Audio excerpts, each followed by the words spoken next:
Greetings everyone.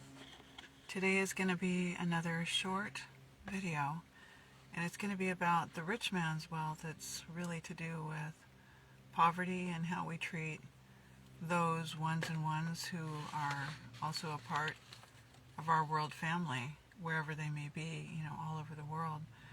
So to start off, I wanted to look at the word and the word sound power of poverty. And poverty, I wrote out a couple of notes here, which I'll probably put my reading glasses on, and I just would like to keep it really succinct today. Poverty is about not having access to clean water. It's about not having access to nutritious foods. It's about deficiency in resources, not just money, but housing. Many people that we call homeless are really better, it's better to say unhoused, because we have our home within our heart, and we have our home naturally connected with nature. But now the city is an artificial construct. The city is called the city because it's where you go to sit down. You're going to sit down and behave in the city. You're going to do what the city tells you to do, which is, a part of the whole picture. But living in poverty, which is a contrived reality, meaning it's set up, it's staged as a construct, and it's very real for a lot of people, so not to diminish it in any way. I've lived in poverty in my life. It's not a fun place to be, and I think if you don't maybe have that experience even for a limited amount of time, or working closely with people and have the capacity for empathy, you may not really understand the despair and the conflict that can arise when there's a gross combination of stress and trauma and resource deficiency.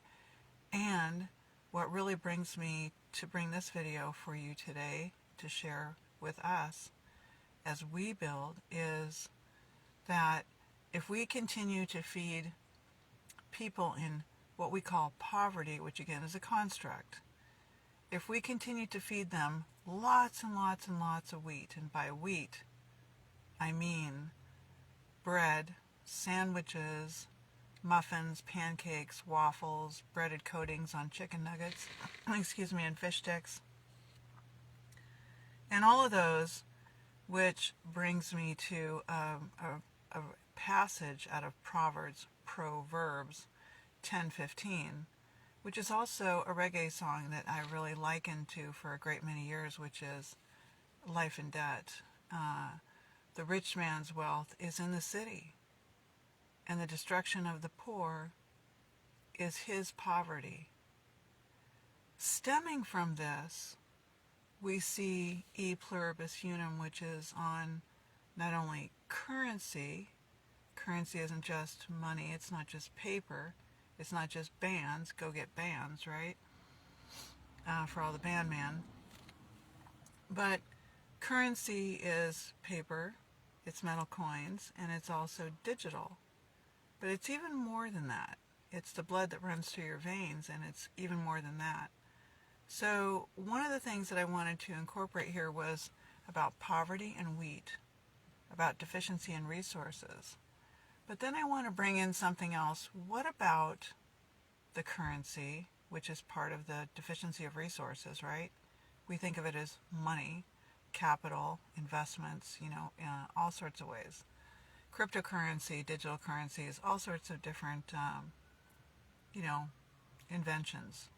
That is how we use one thing, which is energy. And that is that we have now still pennies and nickels and dimes and quarters. We still have coins, but they're really on the way out. They've been on the way out for quite some time. The paper dollars are totally on their way out, right?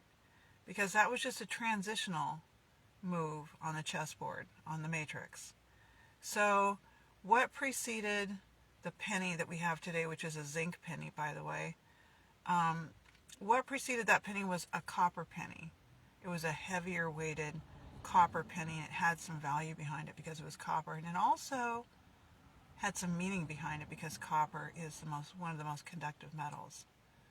So now If we look at the Fugio penny that was preceding the wheat back penny, which we'll talk about really briefly, the Fugio penny, which I'm going to put on the thumbnail of the YouTube video, and I posted on social media today, shows a couple of different symbolisms that I want you to look at before we meet again in another video meeting.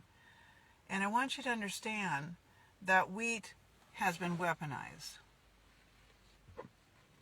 Wheat was on the back of the wheat back pennies that were in between the penny of today and the penny that had the sun and the sundial on it, the Fugio penny, if I'm saying that correctly. That wheat back penny alludes to, and the penny preceding it, the Fugio penny, proceeds to, it basically denotes that wheat is being used as a means. So you see the wreath, which goes back to Greek and Roman times, which is a sign of victory. It's also, the wreath is made in the form of a circle, and it's placed on the top of the head, both of which symbolize corona. Okay, so this was projected and planned from the 1700s, and it was emblemized on the currency in the form of metal currency. Now, before I end, because I really wanted to make this extremely short today, I have a class at 3 o'clock, and I kind of wrote up some notes here, and I'm going to put my reading glasses on, so don't be frightened. They're my funky ones. So today the currency is paper. I wanted to write that my grandfather had gifted me with a bracelet in 1966 with pennies that dangled on it, and it always had a high significance. Bless up, Belladonna. Good to see you. And we go back to the anthem, and we talk about the amber waves of grain. Okay, but E pluribus unum, which is on most of the United States documents, and now it's also in other places, it began with one out of many. And now, if you know, in Jamaica especially, it's out of many one, but it did not begin that way. Okay, so let's see, I wanted to say something about this over here about the bromide. One of the reasons that wheat is weaponized is because of bromide and brominated flour, which makes it easier for the people that are baking these foods, you know, whether they're breads or cakes or all these things that are out there that people are munching on all the time, that are just all over in our environment where we shop for food, or we get food, or we go to food places. And people end up constipated with polyps in their colon, you know, and then they cut the polyps off, and they end up treating people for colon cancer, and especially when they add alcohol to the mixture. And it's fed to the animals. People are, you know, especially the people that are considered unhoused, living in homeless shelters, as we call them today, which really is erroneous. They're given bread, sandwiches, bagels, toast, pasta, you know, pancakes, all kinds of things with nuggets with wheat coating on it. And they end up with esophageal damage, is what I see with most of my clients that have lived on wheat 3 times a day or 2-3 times a day. They end up with thyroid disruption, and they end up with depression and anxiety because this modified food product, and double modified when you add the potassium bromide, the potassium bromate. See, bromide is just the action form of bromate, right? And bromate is one of the group 17 of halogens that are non-metallic. And so it is used to rapidly cause the flour to rise, and it ends up costing us a problem. So the wheat on the wheatback penny, along with the wreath, is very significant for you to look at. Let me make sure I covered everything. What I'm looking for is that we don't need war. We don't need war. We don't need to battle everything and fight every cancer and every problem, every disease, every lack of ease that we have within ourselves and our cells. What we need to do, moreover, is to bring back Mother. Now, with this all-out attack on Mother, on women, on men, on children, with so many of our people attachment disordered because Mother has been so disrupted, because Father has been so disrupted, that in so many ways our food, our staples, this is the destruction of the poor. Because in my mind, I genuinely believe that if one of us could be measured by it, any form of reputable IQ test, a genius, that means that just about everyone can be able to do that. And I'm not just using magical thinking. I'm looking at 40 years of bringing myself through massive detoxification, different forms of detoxification, upgrading my lifestyle, looking at what these elements do, what this form of tissue testing for the hair does, what the urine testing that I offer to see if you are excreting the pyrroles, to see if your brain is not getting the nutrients that it needs. It is an absolute fact that your brain needs a high amount of B vitamins. So if you've been under a great deal of stress, relationship stress, financial stress, poverty stress, gentrification, housing loss, any number of things that are like the dice thrown on the table, the matrix, right? The checkerboard, essentially. Going through those causes your brain and causes you to gravitate towards wheat, which produces a food coma. The gut just gets really, really distressed and tired with trying to digest a genetically modified grain, which is now made compacted and shorter, so it's got barbs on it. It's very difficult for the esophagus, the larynx. It's very difficult for the gut. It's very difficult for the colon.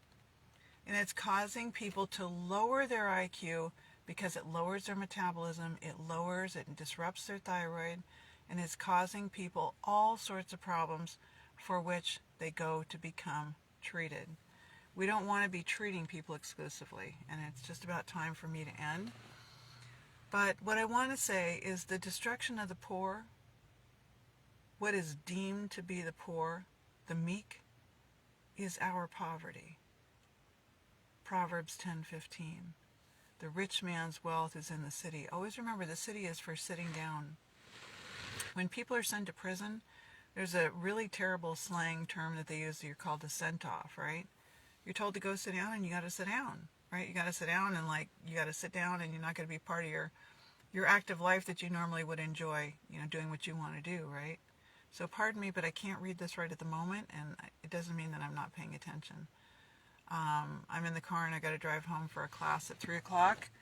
But it was so important to me today that we continue to build one after the other, because there's many, many things that I want to bring. And sometimes people go, what are you even talking about? I don't even get it. And I figured, as I'm rebuilding myself from really long-term stress of 4 years and the death of my child, I'm pulling out more and more and more and more. I've taken just a large amount of testing and proven that, things are absolutely amazing. But grief takes time, and it's not something you're ever going to get over. It's going to be with you, and especially if it's a child or, someone you were the closest with in life. So I want you to examine. I'm going to put up the images, and I'm going to upload and get this over to YouTube. When that image that I'm talking about, one of them will be on the thumbnail. The other, obverse and reverse, instead of front and back, as we say today, are on the social media page. And I want you to look at that, and I want you to think about, why would the wreath, Greeks and Romans, be on the back of the penny next to the two amber waves of grain, the two streams of grain, which grain has always by definition been referring to wheat. It's America's staple crop. Maybe it's the world's staple crop. I'm not quite sure. But anyway, that's what I have to offer today. And this is, again, it's building and building. It's like a snowball. So little bits, little bites, and we're going to get there. Okay? So keep the faith and stay strong. And until next time.